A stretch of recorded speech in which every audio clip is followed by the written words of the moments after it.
안녕하세요. 평소에 듣기만 하던 이 채널에 용기를 내서 사연을 적어보게 되었습니다. 저는 남들이 부러워하는 집안의 외동딸로 태어났어요. 어떻게 보면 사람들의 부러움 때문에 어릴 때 시기 질투로 왕따를 당한 적도 있고 개인적으로 힘든 순간들도 많았지요. 아빠가 건설 쪽에서 일을 하셨고 인테리어 쪽에서도 이름을 날리셨거든요. 그래서 그런지 집에 선물 같은 게 많이 들어왔고 그 덕에 나름대로 풍족하게 지낼 수 있었어요. 그런데 아시잖아요. 어린애들은 시기 질투가 많은 거요. 초등학생이랑 중학생일 때 제가 좋은 책가방을 메고 학교에 가면 야, 지수 재수 없지 않냐? 지만 잘 사나? 맨날 저런 화려한 가방 메고 오고 진짜 재수 없어. 그러게 말이야. 그런데 그거 알아? 쟤 엄마 없잖아. 아빠만 있대. 그래서 아빠랑 둘이 산다는데? 헐, 진짜? 대박이다. 어쩐지 뭔가 마음에 안 들었는데 이혼 가정이었네. 헐. 애들 때문에 저는 학교에 이혼 가정이라는 게 소문이 났고 어릴 때는 그 사실을 꽁꽁 숨기고 싶었는데 소문이 난 순간 죽고 싶었습니다. 애들은 제가 이혼 가정이라는 것을 흠으로 생각해서 절 놀리기 시작했고 왕따 때문에 저는 그때부터 심한 우울증에 시달리게 되었어요. 결국에 중학교를 자퇴하고 대안학교에 들어가게 되었고 대안학교를 졸업하자마자 고등학교를 진학하지 않고 저는 검정고시를 봤습니다. 아빠는 지수야, 그래도 고등학교는 정규 교육과정을 통해서 공부하는 게 낫지 않겠니? 아니야, 아빠. 나 정말로 학교 생활할 자신 없어. 아침에 학교 갈 생각하면 숨이 막힐 것 같은 기분이야, 진짜. 그냥 검정고시 본 다음에 수능 봐서 대학 갈게. 아빠는 최대한 저를 이해해 주려고 하셨지만 아무래도 딸내미가 고등학교를 자퇴하고 검정고시를 본다는 사실에 걱정이 크셨나 봐요. 계속 걱정되어서 안절부절 하시더라고요. 딸내미가 좋은 것만 보고 좋은 이야기만 듣고 살았으면 좋겠는데 그게 불가능하게 되었으니까 저 때문에 탈모도 오고 전 너무 미안했습니다. 아빠, 나 때문에 마음 아프고 스트레스 받아서 미안해. 아니야. 우리 지수, 아빠 걱정은 하지 말고 시험 잘 보는 것만 생각해. 알겠지? 아빠는 지수가 어떤 상황이든 간에 항상 우리 지수 편이니까. 아빠가 무슨 말 하고 싶어 하는지 알겠지? 저는 아빠의 말에 미소를 지었습니다. 영원히 제 곁에서 저를 든든하게 서포트해주는 사람이었어요. 결국 저는 자퇴를 한 후 검정고시를 본 후에 2년간 수능 공부를 해서 서울에 있는 대학에 들어갔어요. 헐, 야, 지수 걔 그 대학교 들어갔대. 대박이다. 자퇴하더니 그 돌머리로 어떻게 그렇게 좋은 대학에 들어갔대? 그러니까 미쳤네. 세상 불공평하다. 우씨, 그 대학 가서도 왕따나 당해라. 길을 가다가 초중학교 때 같은 반 애들이 제 이야기를 하는 것을 전 들었습니다. 너무 놀라서 쥐구멍으로 숨고 싶었어요. 그런데 가만히 생각해보니까 제가 숨을 이유가 없는 겁니다. 문득 화가 치밀어 올라서 저는 제 뒷담을 까는 애들을 불러세워서 니네 뭐야? 아직도 나 괴롭히지 못해서 안 달랐니? 내가 부러우면 니들도 공부 열심히 해서 나처럼 대학 붙든가. 어디서 뒤에서 뒷담을 까고 있어? 진짜 어이가 없어서. 인생 그렇게 살지 마. 재수없어. 그리고 나 어릴 때의 내가 아니거든?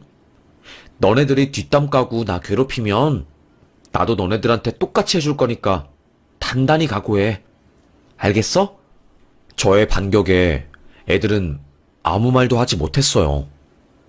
그렇게 저는 성숙한 어른이 되었고, 시간이 흘러 제 자신을 지킬 수 있게 되었습니다. 나름대로 행복했지만, 어릴 때 겪었던 왕따의 트라우마는 쉽사리 지워지지 않았어요. 누군가 저에게 욕을 하든가, 아니면 수군대는 소리를 들으면 견딜 수 없는 고통이 느껴졌습니다. 너무 힘들었어요. 그래서 대학 생활도 겨우겨우 하고 친구를 제대로 사귈 수도 없었어요. 사람을 만나고 대하는 것이 저에게는 정말로 힘들었거든요. 게다가 제가 돈이 있다는 것을 알고 접근하는 남자들은 저를 이용하려고 혈안이 되어 있는 놈들이었습니다. 제가 좋은 차, 좋은 가방이 있고 좋은 옷을 입고 다니니까 저를 살살 구슬리면 저에게서 꽤나 짭짤한 수익을 얻을 수 있을 거라고 생각한 모양이더라고요. 대학생 때 잠깐 만난 남자친구는 네가 그러니까 왕따를 당하지. 진짜 나는 네가 잘 사는 집안 딸인 줄 알고 호감 가서 사귀었더니 완전 짠돌이잖아. 너 미쳤어? 우리 아빠가 잘 사는 거랑 네가 무슨 상관인데. 진짜 어이없다. 하, 내가 너한테 왜 돈을 써야 해? 내가 왜? 왜냐고? 내가 니랑 사귀어 주니까. 이런 식으로 어처구니 없는 남자들을 만나다 보니까 마음속에는 지우기 힘든 상처들이 쌓였습니다. 힘들었어요. 하루하루 사는 게 지옥 같았고, 저는 왜 나는 이렇게 이상한 사람들만 꼬이는 걸까? 내 인생은 왜 이렇게 힘들게 흘러갈까? 너무 힘들어서 학교를 가는 것조차 힘들었습니다. 세상에서 제일 힘든 게 인간관계더라고요. 사람들 앞에만 가면 제 자신이 너무너무 작아져서 사는 게 참 힘들었습니다. 하루하루 사는 게 거의 지옥이라고 보면 됐어요. 여튼 그렇게 삶을 살던 중에 운명처럼 한 남자를 만났어요. 죽으려고 연탄이나 사러 갔습니다. 바보처럼 저는 시장에 가면 무작정 연탄을 살 수 있을 거라 생각했어요. 부탄가스나 각종 자재를 파는 집에 가서 여기 연탄 팔아요? 아니, 요즘 누가 연탄을 써요? 그런데 연탄이 왜 필요하대? 저기 건너편 고깃집에서 연탄 쓰긴 하는데 거기서 하나 얻을 수 있나 물어보든가. 네, 알겠습니다. 축 처진 어깨를 가지고 저는 그 사장님이 말해준 연탄구이 고깃집으로 걸어가고 있었어요. 그런데 그때 저기요 하면서 누군가 헐레벌떡 달려오는 겁니다. 네? 뒤를 돌아보니 처음 본 얼굴의 청년이 있었어요. 그 청년은 그게 아니라 저쪽에 있는 국밥집 아들이거든요. 잠깐 제가 밖에서 스트레칭하고 있다가 그쪽이 연탄 찾는다는 거 듣고 자꾸 마음에 걸리더라고요. 혹시 안 좋은 생각하시는 거 아니죠? 네? 저는 당황해서 아무 말도 못했습니다. 순간 어떻게 내 생각을 읽었지? 내가 안 좋은 생각하는 거 어떻게 알았지? 멘붕이 왔습니다. 아무 말도 못하고 그 자리에서 얼음이 되어 서 있으니 그 남자는 얼굴에 그늘이 있어요. 뭔가 말 못할 사정이 있는 것 같아서 자꾸 마음에 걸리더라고요. 그러지 말고 나 따라와 봐요. 나 이상한 사람 아니에요. 전 그 남자를 따라가지 못했습니다. 또 나쁜 남자가 저에게 다가온 것 같아서요. 제가 따라가지 않고 가만히 서 있으니까 그 남자는 저 이상한 사람 아닌데? 주변에 있는 상인들에게 그 남자가 다가가서 말을 걸더라고요. 안녕하세요. 보람떡방 아주머니. 오늘 일찍 나오셨네요. 어제 늦게 나오셨잖아요. 아이고, 상철이 형님도 오셨네요. 생선은 잘 팔려요? 저번에 상준이가 생선 사러 왔다가 없어서 집 갔잖아요. 알바 좀 쓰세요. 아이고, 할머니도 오셨네요. 요즘 고사리가 잘 팔리나 모르겠네. 상인들에게 넉살 좋게 인사를 하더라고요. 그 모습을 보고 순간 신뢰가 확 생겼습니다. 저 보셨죠? 이상한 사람 아니에요. 저요. 신원 확실히 보장된 사람입니다.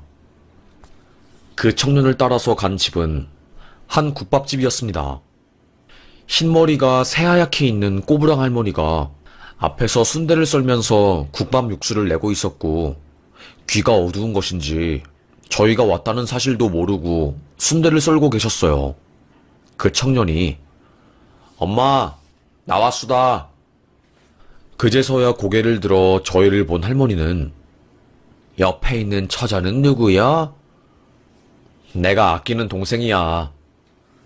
그 청년은 저를 아끼는 동생이라고 소개를 시켜주며 저를 식탁에 앉힌 후에 국밥을 내어오더라고요. 깍쟁이처럼 생겨서 이런 국밥 먹는지 안 먹는지는 잘 모르겠는데 한 숟갈 더 봐요. 내가 새벽같이 나와서 푹 끓인 거니까 맛은 있을 거예요. 누린내도 없어요. 저는 얼떨결에 국밥을 한 숟가락 떴습니다. 맛있었어요. 저도 모르게 한 그릇을 뚝딱 비웠습니다. 배라도 든든하게 채우고 다녀요. 그리고 무슨 사정이 있어서 이렇게 힘들어하면서 사는지는 잘 모르겠는데 항상 힘내시고 힘든 일 있으면 언제든지 여기 다시 찾아와요. 좋은 사람인 것 같은데 나쁜 생각하지 말고요. 저는 그 남자의 위로에 마음이 와르르 무너지게 되었어요. 한 번도 저를 이렇게 따뜻하게 대해준 사람이 없었거든요. 남자들은 어떻게든 제 몸을 탐하거나 아니면 돈을 탐하거나 둘 중에 하나였고, 여자들은 저를 미워하든가 왕따시키거나 그랬습니다. 남녀 따질 것 없이 저는 누구에게도 환영받지 못하는 사람이었는데 저에게 이렇게 따뜻함을 선물해준 사람은 처음이었어요. 저도 모르게 펑펑 울었고 그 남자는 말없이 제 곁에서 등을 두들겨 주었죠. 저는 그렇게 그 남자와 연을 처음 트게 되었고 그 이후에도 이따금씩 새벽에 그 국밥집을 가서 국밥을 한 그릇씩 먹고 오고는 했습니다. 지수야, 너 무슨 좋은 일 있어? 얼굴빛이 엄청 좋아졌어. 무슨 일이야? 아, 다른 건 아니고 요즘 그냥 기분 좋은 일이 좀 많은 것 같아서. 궁금하다, 지수야. 너 원래 맨날 울상이었잖아. 지인들은 제 얼굴빛이 좋아졌다고 무슨 일이냐고 물었습니다. 저는 그러게 요즘 따라 세상이 살만한 곳이라는 생각이 드네. 저는 머쓱하게 웃음을 지었습니다. 지인들은 의외라고 하면서 저의 변화에 신기해했어요. 항상 저는 우울한 이야기를 하면서 죽고 싶다는 말을 입에 달고 사는 사람이었거든요. 그렇게 조금씩 그 남자를 만나서 제 인생에 햇빛이 들어오게 되었습니다. 어두컴컴한 음지 같은 제 삶에 한 줄기의 빛이 생기는 기분이었어요. 그렇게 하루하루 살고 있을 때 그 남자가 저에게 고백을 했고 저는 그 고백을 받아주면서 연애를 시작했습니다. 나를 세상에서 제일 사랑해주는 남자가 내 곁에 있으니 날아갈 것 같더라고요. 아빠도 우리 지수 요즘 표정이 밝아지고 아주 보기가 좋아. 대학을 졸업하고 운이 좋게 바로 붙어버린 대기업에서 동료들도 지수씨 요즘 행복해 보여요. 무슨 좋은 일이라도 있나 봐요? 라는 말에 저는 아무 말도 못하고 지그시 웃음을 지어 보였죠. 그 남자와는 딱 3년 연애를 했습니다. 저도 결혼할 나이가 되었고, 그 남자도 결혼할 나이가 되어서 전 먼저 그 남자에게 결혼하자고 청혼을 했어요. 그런데 저희 둘 사이를 가로막는 딱 하나의 장애물은 바로 집안 차이였습니다. 제가 국밥집 아들이랑 사귄다는 이야기를 들은 동료들, 그리고 그 남자랑 결혼할 거라고 말을 하니 같은 직장 동료들은 소위 난리가 났어요. 뭐라고? 와, 지수씨, 남자 보는 눈 없다. 그렇게 쥐뿔도 없는 놈이랑 왜 결혼을 하려고 해? 지수씨, 집안에 돈도 많고, 외동딸이니까 아빠 거 다 지수씨 거 아니야? 그놈, 그거 노리고 지수씨랑 결혼하려고 하는 거 아니야? 그러니까, 아니, 대기업에 좋은 대학까지 나오고, 집안도 좋은 여자가 국밥집 아들이랑 결혼하는 게 대체 웬 말이야. 아무리 생각해도 이건 아니지. 사람들은 저를 뜯어말리고 그냥 아주 쌩 난리가 났습니다. 국밥집 하는 별 볼 일 없는 놈이랑 왜 결혼을 하냐. 그런 놈은 연애에서 끝내야 한다. 정신 차려라. 등등. 저도 동의를 안 하는 것은 아니었어요. 남들이 보기에는 집안도 별로고 홀엄마랑 함께 시장에서 힘들게 사는 사람이었으니까요. 그런데 저에게 그 남자는 제 목숨을 살려준 어떤 사람과도 바꿀 수 없는 너무나도 소중한 사람이었습니다.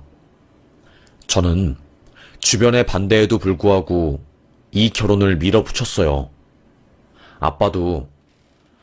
아빠는 네가 그놈이랑 결혼하는 거 반대다. 아빠는 네가 어떤 결정을 하든 항상 응원하고 지지했지만 이건 아니야. 정말로 이건 아닌 것 같아서 말해주는 거다. 응? 아빠도 저를 반대했지만 저는 수긍할 수 없었습니다. 아빠는 모를 거야. 이 남자가 내 인생에서 얼마나 소중하고 감사한 사람인지. 진심으로 말하는 건데 이 남자 없으면 나 안 돼. 죽을 뻔한 걸 살려준 사람이 이 사람이라고.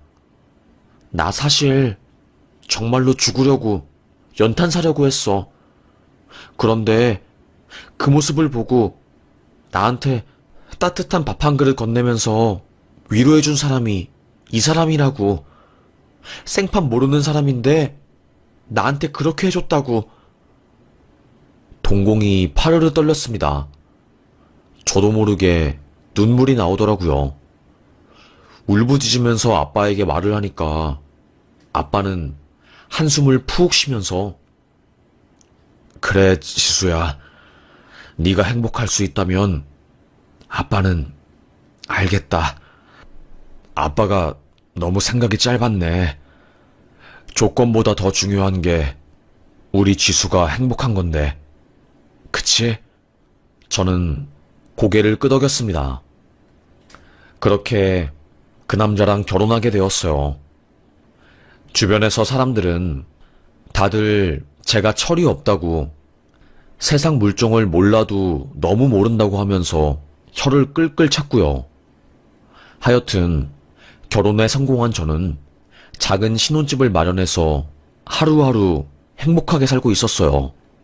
이보다 더 행복할 수는 없다. 이제 드디어 완전체가 된 것 같다.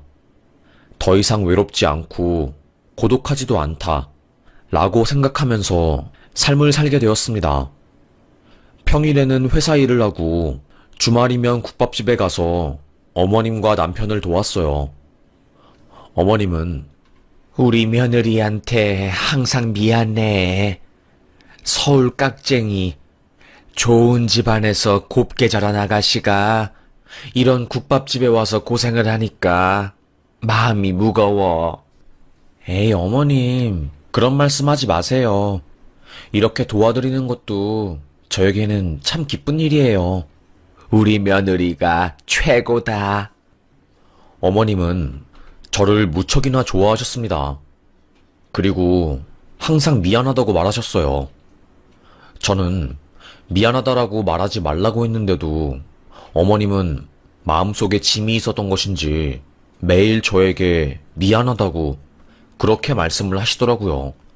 하여튼 그렇게 행복하지만 소박한 그런 나날들을 보내고 있었습니다.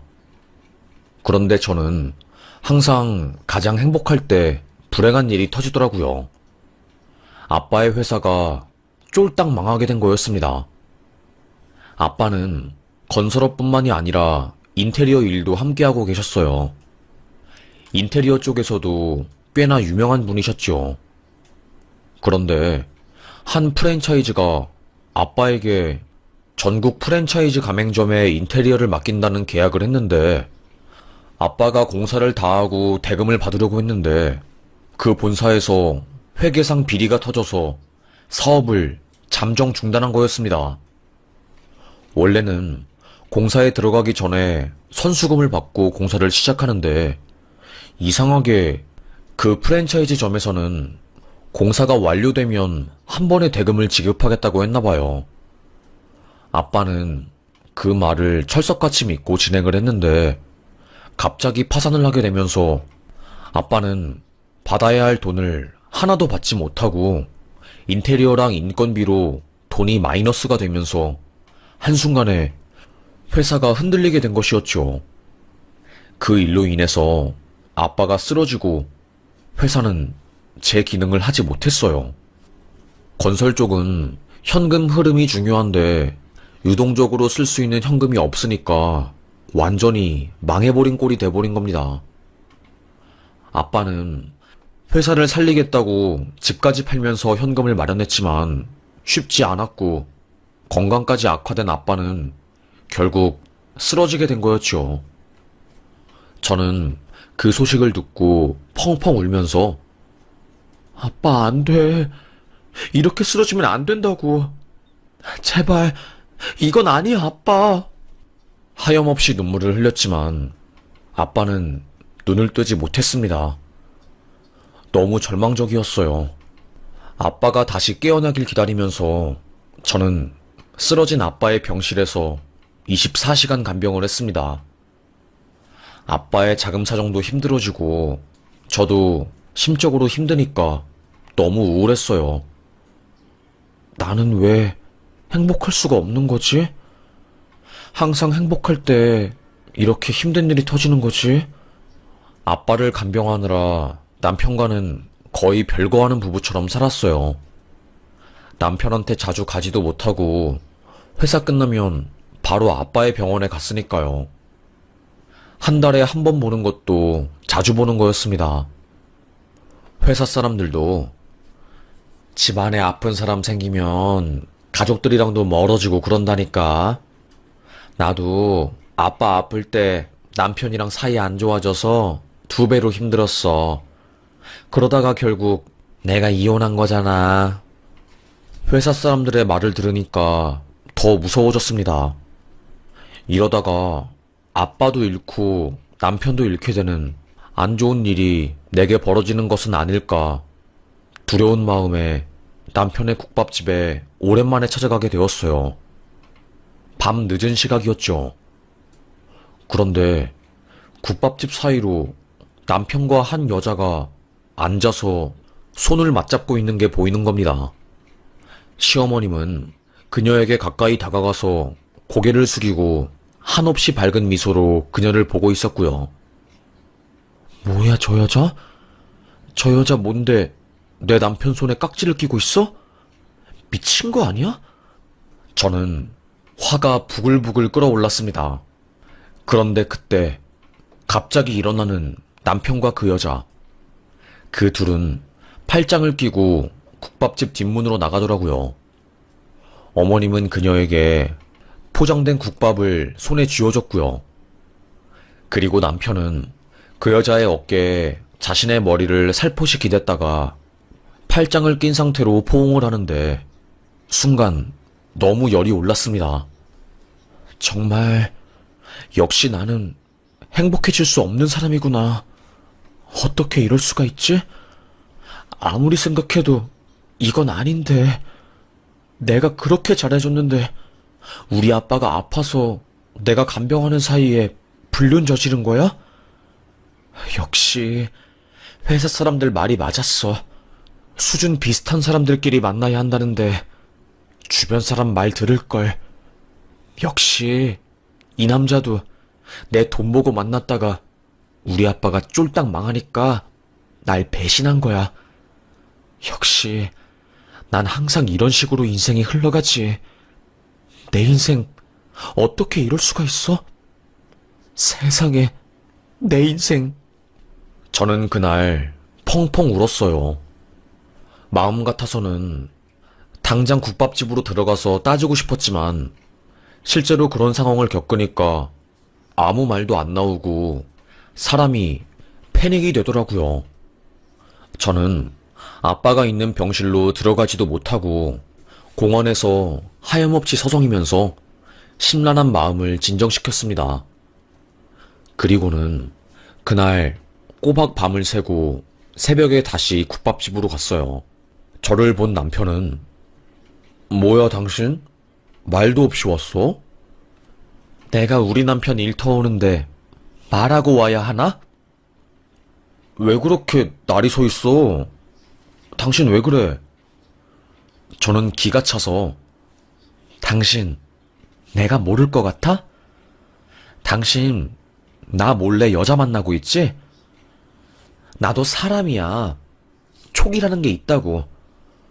어쩐지 요즘 당신이 나한테 연락도 안 하고 그러더라. 어떻게 이럴 수가 있어? 나 다 봤어. 어젯밤 당신이 어떤 여자한테 팔짱 끼고 어깨 기대고 손깍지 낀 거, 그리고 어머님이 그 여자한테 국밥 챙겨준 거 나 다 봤다고.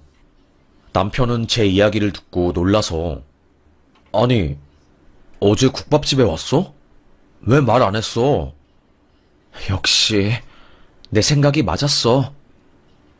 당신 그렇게 살지 마. 진짜 실망스러워. 나는 당신이랑 결혼하려고 수많은 사람들의 반대를 꺾고 당신을 선택했어. 어떻게 나한테 이럴 수 있어? 다른 여자랑 바람 피우고 불륜 저지르니까 기분 좋니? 좋았어? 남편은 저의 말에 실소를 터뜨리더라고요. 여보, 오해하지 마. 그거 불륜이 아니라 우리 사촌 누나야. 미국에서 변호사 일하다가 이번에 한국 들어왔고 내가 아버님 일 소송 관련해서 물어볼 것도 있고 돈도 좀 빌리려고 해서 어젯밤에 만난 거야. 밤 비행기로 들어와서 그 시간에 만난 거고. 저는 남편에게 사촌 누나가 있는지 몰랐어요. 한 번도 본 적 없었거든요. 알고 보니까 먼 사촌 누나가 있었는데 어머님께서 사돈이 건설 사기를 당해서 소송을 걸어야 하는데 쓰러져서 아무것도 못하니 아는 분을 총동원해서 먼 친척 중에 미국 변호사가 있다는 것을 알고 연락을 해서 한국에 들어왔을 때 만난 거였어요. 아니, 장인어른이 지금 소송해서 건설대금 받아야 하는데 몸이 아파서 그걸 못하니까 대신해서 알아본 거야. 당신이 힘든 것 같아서 내가 조금이라도 힘이 되어줄 수는 없을까 해서. 오해하지 마. 내가 당신을 얼마나 사랑하는데 어떻게 당신을 두고 바람을 피우겠어. 남편은 그 자리에서 바로 사촌 누나에게 전화해서 상황을 설명해 주었습니다. 저는 제가 오해했다는 것을 알고 몸에 긴장이 풀려서 바로 쓰러졌어요. 뭐야, 난 그것도 모르고. 펑펑 울었습니다. 남편은 저를 꼭 안아주면서 당신 앞으로 힘든 일 생기면 혼자서 끙끙 앓지 마. 나한테 서운한 거 있으면 바로 알려줘. 나도 당신한테 도움이 되고 싶어. 나도 이제는 당신과 가족이고 당신의 남편이잖아. 남편의 말을 듣고 눈에서 눈물이 나왔습니다. 나는 아빠 쓰러지고 나서 너무 힘들어서 죽고 싶었어. 당신도 나한테 마음이 떠난 것 같고, 그래서 우울했는데, 알고 보니까 당신도 나를 위해서 뒤에서 열심히 노력하고 있었다니. 괜히 부정적인 생각을 하면서 제 마음을 갉아먹은 것 같아서 저는 고개를 떨궜습니다. 멍청했고 바보 같다는 생각이 들더라고요. 그때 어머님이 저를 부르더라고요. 아가 하면서요. 저는 어머님 죄송해요, 오해해서. 전 이것도 모르고 괜히 어머님이랑 남편 의심하고. 그럴 수 있지. 그럴 수 있어.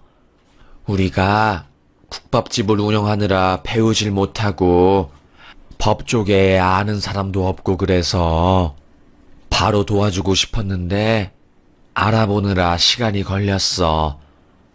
그리고 이거 받아. 이거면 도움이 좀 될 거야. 어머님은 저의 손에 하얀 색깔 봉투를 쥐어줬어요. 저는 이게 뭐예요, 어머님? 사돈 병원비로도 좀 쓰고 집 경매에 넘어간 거 이 돈으로 낙찰 받으라고. 저는 봉투를 열어본 순간 깜짝 놀랐습니다. 그 봉투 안에는 수표 몇십 장과 어머님이 평생 모은 통장이 들어있었어요. 이번에 사돈댁집 담보로 돈 빌린 거 못 갚아서 은행에서 3차 경매에 들어갔다면서 그 집 넘어가면 안 된다며. 이걸로 집 지켜. 그리고 사돈 지금 병원비 밀린 것도 내고 남은 돈으로는 변호사랑 소송할 때 써. 저는 심장이 두근거렸습니다. 어머님과 남편이 평생 국밥집을 하면서 한 푼 한 푼 모은 돈, 그 소중한 돈을 저에게 건넨 거였어요. 그리고 적금 든 것도 깨서 수표로 바꾸어서 저에게 준 것이었죠. 그 마음이 너무나도 감동이라 저도 모르게 하염없이 눈물이 났습니다. 어머님, 어떻게... 미안해서 이 돈을 어떻게 받아요? 돈보다는 사람이 먼저지. 돈은 쓰지 않으면 똥이 되는 것이야. 써야지 그 가치를 알 수 있지. 어머님의 속 깊은 한마디에 그간 어머님을 의심했던 제가 바보처럼 느껴졌고 저는 펑펑 울었어요. 남편도 제 손을 꼭 잡았고요. 그 다음날 남편의 사촌 누나와 함께 로펌에 가서 아빠가 못 받은 건설 대금 관련해서 형사소송을 준비하였고 동시에 아빠에게 사기를 친 그 프랜차이즈 대표에게도 민사소송을 걸었어요. 다행히 승소를 하면 어느 정도의 피해 보상을 받을 수 있을 거고 그게 안 되면 근저당을 걸어서 땅을 압류하는 방법도 있다는 이야기를 들었습니다. 그렇게 저는 어머님과 남편이 도와줘서 법률 전문가와 함께 아빠를 위해서 소송을 준비했어요. 그리고 다행히 아빠의 몸이 점점 회복이 되어서 눈을 뜰 수 있게 되었고요. 그리고 어머님이 건네주신 돈 덕분에 아빠의 집이 경매에 넘어가지 않고 낙찰을 받아서 지켜낼 수 있었습니다. 그 집은 할머니가 아빠에게 물려주신 집이라서 어떻게 보면 저희 집의 가보라고 할 수도 있거든요. 할아버지가 지은 집이었고 몇 번의 위기 속에서도 지킨 집이라서요. 눈을 뜬 아빠는 저에게 지수야, 정말로 고맙다. 정말로 고마워. 아빠가 쓰러져서 정신 못 차리는 동안 우리 딸이 딸 노릇을 톡톡히 했구나. 아빠, 이거 내가 한 거 아니에요. 어머님이 아빠 집 경매에 넘어간 거 막아야 한다고 하셔서 돈 보태주신 거고, 남편의 먼 사촌 누나가 미국 변호사 형사소송 전문가 일을 하고 있다고 해서 그분에게 상담도 하고 여러모로 많이 알아봐줘서 함께 소송 진행할 수 있었던 거예요. 저 말고 남편이랑 어머님이 정말로 고생 많이 하셨어요. 아빠는 저의 말을 듣고 깜짝 놀랐습니다. 그리고는 남편의 손을 꼭 잡고, 자네, 내가 사실 자네를 탐탁지 않게 여겼는데 이렇게 감동스럽게 내가 아플 때 내 딸을 지켜주고 나를 도와줬다니 다시 보이네. 정말 미안하네. 자네의 진면모를 알아보지 못하고 그저 시장에서 일한다는 이유 하나만으로 사람을 폄하했으니 말이야. 미안하네. 그리고 너무나도 고맙다네. 자네 덕분에 내가 심적으로 참 많이 편해지고 지금 상황도 어느 정도 해결이 될 수 있었어. 아버님, 아닙니다. 제가 도움이 되었다면 그것만으로 저에게 참 뿌듯한 일인 것 같아요. 그리고 아버님한테 언젠간 인정을 받고 싶었는데 이렇게 인정받을 수 있어서 너무나도 기쁘고 감사합니다. 아버님 덕분에 기분이 너무 좋네요. 그리고 빨리 쾌차하셔야죠. 아빠와 남편은 한층 더 가까워졌어요. 우리 아빠는 제 남편을 안 좋게 보고 마음에 안 들어 했는데 이번 일로 인해서 엄청 신뢰를 가지게 된 것이었죠. 생각한 것보다 현명하고 건실한 청년이라는 것을 아빠가 인정한 거였습니다. 그렇게 아빠는 퇴원을 하게 되었고 회사를 다시 살리기 위해서 주변에서 자금을 빌리고 하나 둘씩 정리를 해서 조금씩 다시 회사를 살렸습니다. 그리고 법적인 소송에서도 일부 승소 판정을 받고 보상을 받을 수 있게 되었어요. 물론 법이란 게 항상 피해자에게 불리하게 돌아가는 게 있어서 아빠도 억울한 부분이 있었지만 그럼에도 불구하고 상처받은 마음을 조금은 달랠 수 있었습니다. 아빠는 승소를 통해서 받아낸 돈을 가지고 다시 사업에서 현금 흐름을 마련하게 되었고 명불허전 아빠의 사업 수완으로 다시 보란듯이 일어나게 되었습니다.